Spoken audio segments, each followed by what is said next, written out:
Yo! Sana all!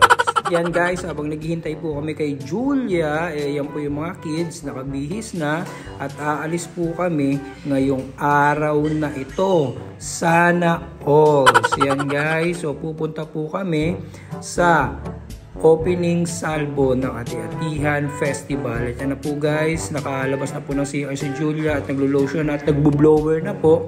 And yan na po guys, ready na ang lahat para umalis papuntang plaza. At yan na guys, alay lakad kami for today's video dahil nga po mahirap po maghanap ng parking doon po sa pupuntahan namin. So yan na po guys, medyo red light pa po kaya po nag selfie muna kami. At yan na po guys, enjoy na enjoy mga kids. And syempre malapit na po kami sa Kalibo Pastrana Park. Lakad-lakad po muna tayo para makita po kung ano po yung mga pwedeng makita. At yan po guys, bumili po si Little Mamita ng ilaw. At guys, nagutom na po ang mga kids at dito po kami nag-decide sa Pares Retiro kumain. At yan na guys, nakahanap na po kami ng mauupuan namin. At yan po guys, ang paligid at ang loob ng Pares Retiro. Yan guys, so post nyo na lang po guys sa menu kung ano po yung mga menu nila dyan. Yan guys, and zoom in nyo na lang din po at i-post kung ano po yung gusto nyo pong kain dyan. At yan guys, mapapansin nyo po marami pong tao kasi nga po may event po sa plaza. So yan guys, zoom in muna tayo. Baka po meron po kayo mapatripan, nakainin, punta lang po kayo dito po sa Pares Retiro. At yan na po guys, yan na po yung mga in-order namin. Ito po yung order ni Amea at ni Raya. And yan po yung order po ni Julia. Yan pa po, kay Julia pa po yan. And yan po yung sa akin guys, tipid-tipid lang po, wala nang pera. And then yan guys, sa akin din po yan. Yan guys, so after namin kumain guys, nakita namin si Tandua. Yan, laki-laki naman ang long neck na yan. At yan guys, nood muna tayo guys ng fireworks display ng opening salvo ng Kalibo Aklan Ati-Atihan Festival 2024.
Ayan guys, kung mapapansin nyo po guys, punong-puno po yung mga tao dito po sa side kung saan po kami yan nakatayo. So guys no, iyan pa lang po guys ay opening salvo.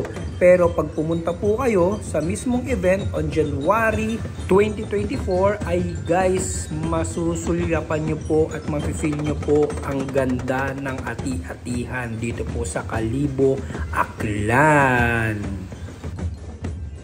And guys, relax ang aking mga kiddos habang nanonood po ng mga nagpapatik dito po sa plaza.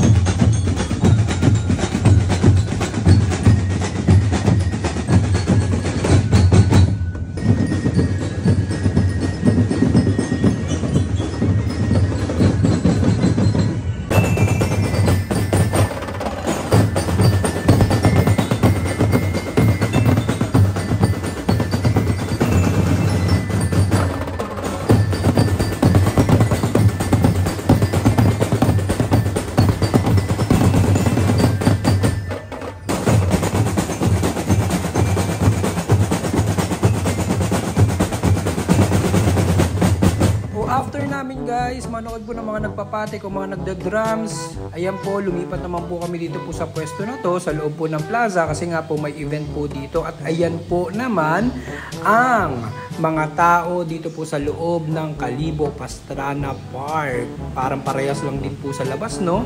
Ang dami rin pong taong nag-aabang dahil nandito po si Rabia at nandito po ang Silent Sanctuary ng mga oras na yan. Parating po sila dyan at may show po sila dyan. Mapapasana alls ka na lang po talaga dito.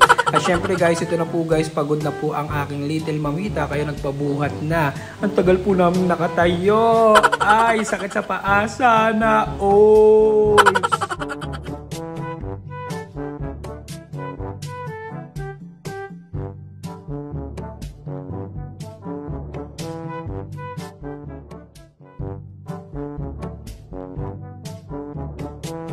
At dahil pagod na po yung mga kids at pagod na rin po kami sa kakatayo guys, nag-decide na po kami umuwi kahit di na po namin panoorin si Rabia at ang Silent Sanctuary. Again guys, yan po ay opening salvo pa lang po or sneak peek po na pwede pong mangyari on second week of January sa mismong Ati-Atihan Festival. So guys, kung gusto niyo po guys mag-enjoy, mag-happy-happy, maglasingan ng isang linggo, punta po kayo dito sa Kalibo guys. At syempre, uwi na po kami. Sana all!